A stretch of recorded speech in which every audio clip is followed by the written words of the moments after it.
Kia ora mai e te whānau. Ko tutu māpau te maunga, ko te hoire te awa, ko Ngati Kuia te iwi. E mea ana te kōrero he iwi pāko he iwi karakia. Ko Angie Stretch o Kuingwa, he uri tēnei no tū te paurangi, ko ia taku hononga ki tēnei whenua, te whenua o Kuia, o Ngati Kuia, tēnā koutou. So we've had a great series of wānanga for this kaupapa. They will be continuing. We've now been able to establish what we're calling our whare wānanga or our whare kōrero.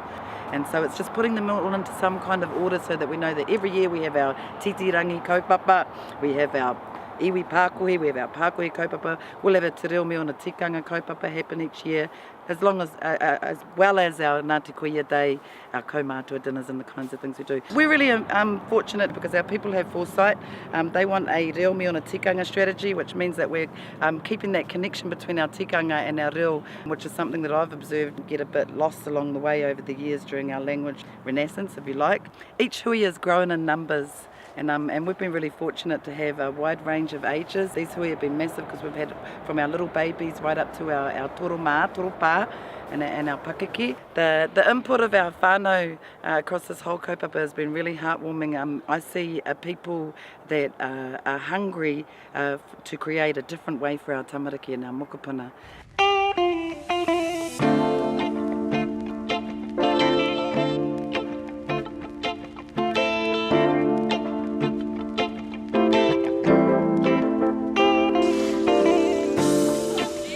Calm down, Sabon.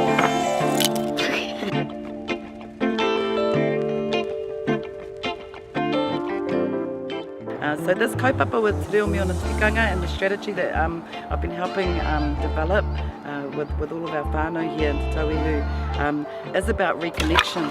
It's not really about language.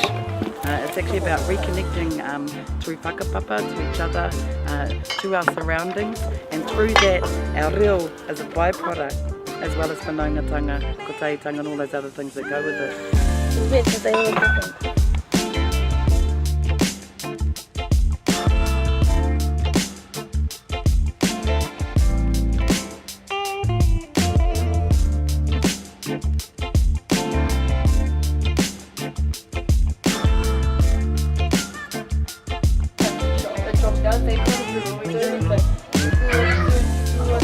That's why you hear me like sometimes all the end of the sentence they'll push up because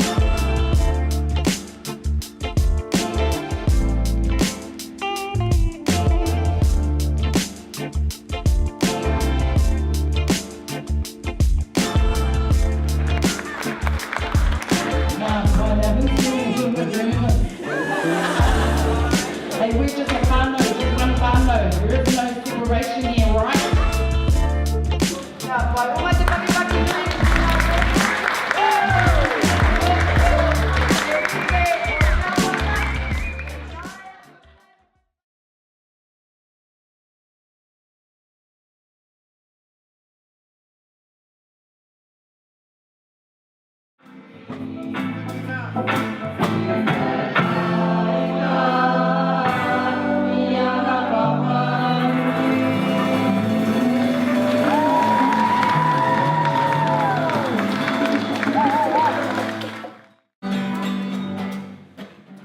We wanted to have a kind of stern meaning but a very fun song.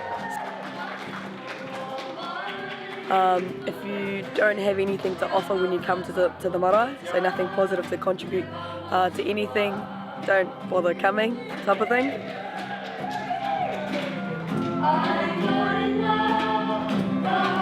We thought everyone else was just gonna do it, you know, at the beginning like a karakia, so we thought we wanted to try and make it a little bit different and a little bit more fun.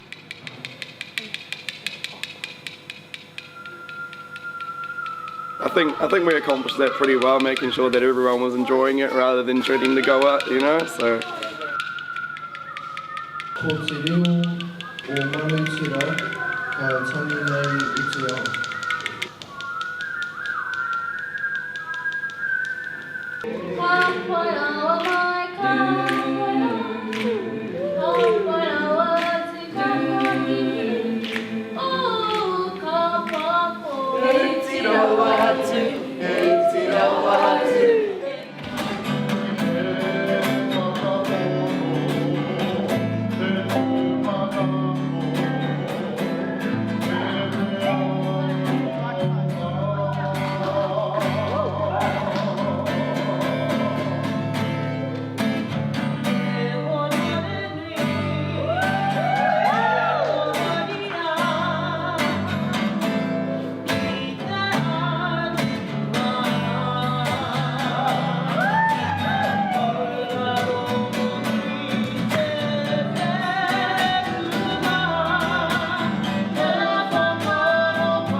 Kia ora koutou te whānau, ko Meta Nelson te taku ingoa, no Ngati Kuia, Ngati Toa, Ngati Kuata, e Ngati Kahunu Uku Iwi, kia ora tātou katoa. Yeah, this wānanga has been excellent. Had the opportunity to participate in one of the concert groups last night.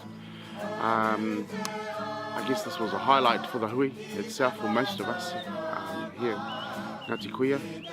Our team, Te Rupe Ruapaka, thoroughly enjoyed ourselves. We got to know each other really well, and this is the good thing about being here with whānau. It's all about whakawhanaungatanga, learning about each other and how we connect with ourselves, and to be able to see our kids also sharing in this. So yeah, awesome experience. Looking forward to coming back to the next one. So nō reira, kia koutou te whānau, ka nui te mihi kia koutou, tēnā koutou, tēnā koutou, a tēnā tātou. A tēnā koutou te whānau o Ngati Kuia, ko Tamahai Elkington tēnei. At the end of the night last night, I think we had so much fun by watching other groups, and it brought those kupu alive again. Kei te ora tonu a rātou kōrero i tēnei wā. Nō reira te whānau, you're missing out on heaps. Hope to see you at the next noho. Ka ki te anō. Much love. Maranga mai, e te iwi Ngati Kuia e ngā hapu tahuri mai, ki te marae nei e.